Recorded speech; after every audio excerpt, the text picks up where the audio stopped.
A to Z Mysteries, The White Wolf by Ron Roy. It's chapter 7. It took them only a few minutes to carry the telescope to the front section of the deck. Abby showed them where to position it. The rain drowned steadily on the tin roof over the porch. Josh put his eye to the lens. I can hardly see anything through the rain, he said. I'll have to wait till it stops, Abby said. Dink knew Abby was disappointed that she couldn't use her telescope. Do you have Monopoly? He asked. We could play till the rain stops. Abby nodded. Sure, it's on the shelf by the fireplace. Josh rubbed his hands together and grinned. How about we make teams, boys against girls? Abby and Red Rose exchanged glances. You're doomed, Red Rose said. The kids set up a table in the living room. Wallace and Walker joined the teams. Thunder boomed and lightning lit up the ocean as they played late into the evening. The rain finally stopped, but the game still wasn't over when Wallace yawned and declared it bad time. Dink picked up a flashlight and he and Josh walked out onto the deck. They stood for a minute and stared toward the ocean. They could hear waves hitting rocks and the smell was sweet and salty. I wonder where those poor baby wolves could possibly be, Josh said.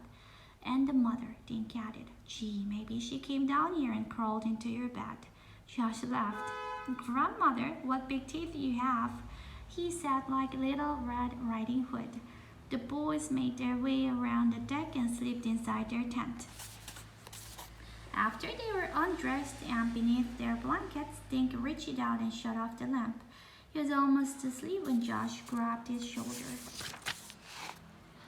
Dink, Josh whispered, something's moving around outside the tent. Dink opened his eyes.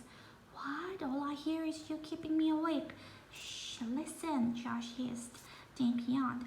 Josh, if you're... Then Dink heard a slithery noise like something scratching against canvas. Dink gulped. Josh is right, something was outside their tent. A moment later, he heard a wolf howling. Oh gosh, Josh cried. The mother wolf came after us. She's on the deck. When the wolf's howl stopped, Dink heard another strange noise. Rubber wheels squeaking on the wooden deck. He also heard two girls giggling. Dink smiled. That wasn't a wolf, he told Josh. It wasn't? Josh whispered. What was it? Something much worse than a wolf. Dink whispered in return, holding back a giggle. What could be worse? Josh asked. A bear? Even worse, Dink said. That's Red Rose and Abby out there trying to scare you with Abby's wolf recording. And they did. Did not, Josh said. Did too, Dink said, just before he fell asleep. The next morning was bright and sunny. The only signs of the storm were a few puddles. What do you kids have planned? Wallace asked at the breakfast table. I'm going to sit at my telescope until I find those people who took the wolf pups, Abby said. We'll help her, Dink said. We can each take turns looking through the telescope.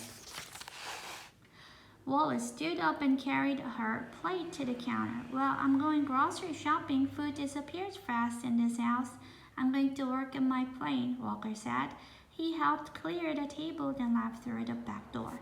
Abby, Dink, Josh, and Red Rose took turns peering at the ocean through the telescope. They saw hundreds of boats of all sizes and colors. Red Rose pointed out a woman who was sailing a small boat.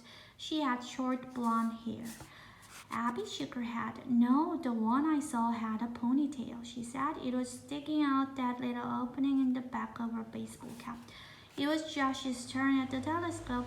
Hey, Abby, take a look, he said. A woman with long blonde hair is going by in a blue motorboat. Abby quickly took Josh's place at the telescope. She put her eye to the lens. That's her, she cried. She's even wearing the same baseball cap. Abby pointed to the boat in the harbor. Let's watch where she goes. They watched as the boat moved away, growing smaller in the distance. I've lost her, Dink said. There are too many small boats out there. Well, I can still see her, Abby said, her eyes still at the telescope. A few seconds later, Abby backed away from the telescope. The woman went to one of the small islands, she said. She tied her boat up at the dock with a blue awning at the end. Each of the kids looked through the telescope. Each could see the dock and the blue canvas. Now what do we do? Ruth-Rose asked. Abba looked at Ruth-Rose. Someone has to check out that island, she said.